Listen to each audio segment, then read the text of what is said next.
Vamos a hacer un recorrido por la increíble maquinaria política y social que hizo posible que una pequeña aldea, ahí, a orillas del río Tíber, se transformara en un imperio que llegó a dominar el mundo conocido. Es una pregunta gigante, ¿no? Pero la respuesta no está en una sola batalla ni en un solo líder, no.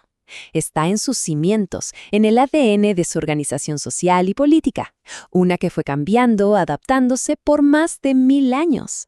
Bueno, vamos al grano. Para entender el edificio que fue Roma, primero hay que ver de qué estaban hechos sus ladrillos. Y es que mucho antes de que existiera la ciudad, ya había una estructura social primitiva, sí, pero increíblemente fuerte. Y esa estructura era la gens. A ver, no es solo un clan o una familia muy grande. Era la forma más elemental de comunidad, casi como un microestado, con su propio linaje, sus reglas y una identidad que unía a todos con lazos de sangre y de deber.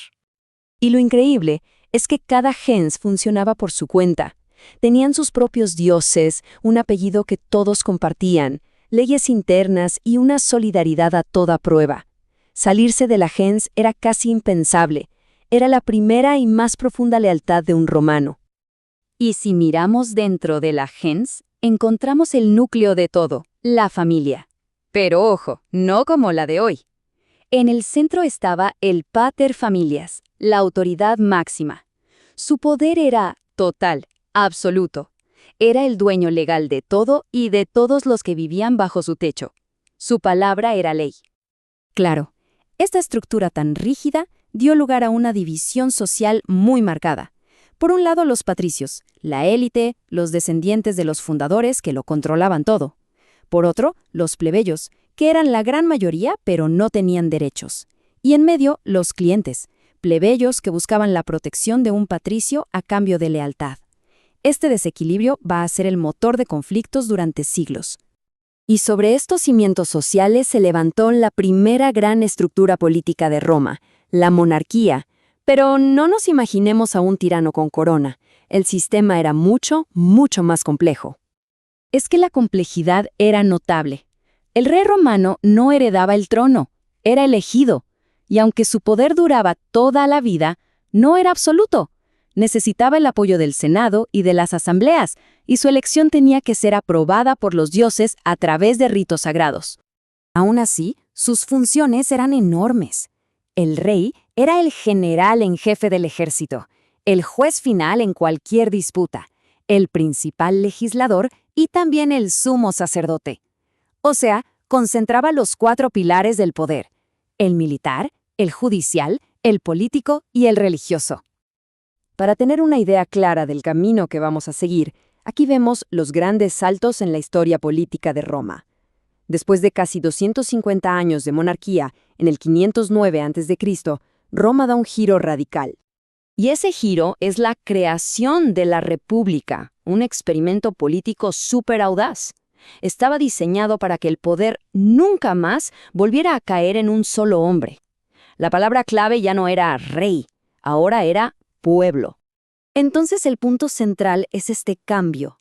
Se reemplazó al rey de por vida por 2 cónsules que gobernaban juntos, pero solo por un año.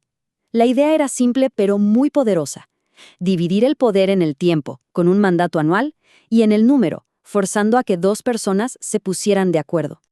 Con el rey fuera de la jugada, el Senado, que antes era solo un grupo de consejeros, se convirtió en el verdadero centro de poder. Estaba formado por ex magistrados y controlaba la política exterior, el dinero público y la creación de leyes. Su prestigio era inmenso. Y a la par, la República transformó por completo el derecho. Se pasó de leyes basadas en costumbres secretas que solo conocían los patricios a la famosa Ley de las 12 tablas, un código escrito y público, una victoria gigante para los plebeyos. Y más adelante, el edicto del pretor hizo que las leyes fueran más prácticas y flexibles, capaces de gobernar un territorio que no paraba de crecer. El poder del pueblo se ejercía en distintas asambleas. Los comicios centuriados, por ejemplo, decidían sobre la guerra y elegían a los cargos más importantes.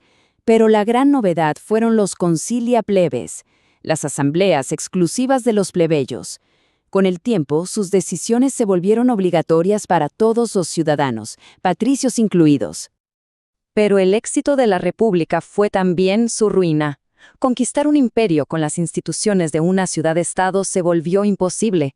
Las guerras civiles destrozaron el sistema, y de esas cenizas surgió una figura nueva, el emperador. Y aquí viene la genialidad política de Augusto, el primer emperador. Él no eliminó la República, no. Dejó el Senado, los cónsules, las asambleas, todo parecía igual, pero solo en apariencia. En la realidad, el poder había cambiado de manos por completo. El truco de Augusto fue ir acumulando en su persona los poderes clave de las distintas magistraturas de la República. Tomó el mando del ejército, el poder de vetar leyes de los tribunos, la capacidad de controlar al Senado y el liderazgo religioso. En la práctica, se convirtió en un rey sin tener que llamarse rey. Esta cita lo resume perfecto. El principado, que es esta primera fase del imperio, no fue volver a la monarquía, sino crear una supermagistratura, o sea, una monarquía disfrazada con la ropa de la república, para no asustar a una sociedad que odiaba la palabra rey. El imperio siguió evolucionando, claro. Emperadores como Adriano unificaron el sistema legal, que era un lío. Caracalla, en un acto revolucionario, le dio la ciudadanía a casi todos los habitantes libres del imperio, y Diocleciano, ante una crisis total, tomó la decisión drástica de partir la administración del territorio en dos, Oriente y Occidente. Finalmente, el imperio se transformó por última vez, dejando una huella que llega hasta nuestros días y que, de hecho, definió el rumbo de la historia de Occidente. Constantino movió el centro de poder de Roma a una nueva capital, Constantinopla, y, más importante todavía, adoptó una nueva religión, el cristianismo como la fe del imperio. Con estos dos actos, la Roma clásica llegaba a su fin y empezaba a nacer la Europa medieval. Y así llegamos al final. Desde la gens hasta el emperador divinizado, cada estructura fue una solución a los problemas de su tiempo. Esto nos deja con una pregunta flotando en el aire. Cuando miramos nuestras instituciones de hoy, senados, repúblicas, códigos de leyes, la idea de ciudadanía, ¿cuánto de esa arquitectura política de Roma sigue todavía en pie a nuestro alrededor?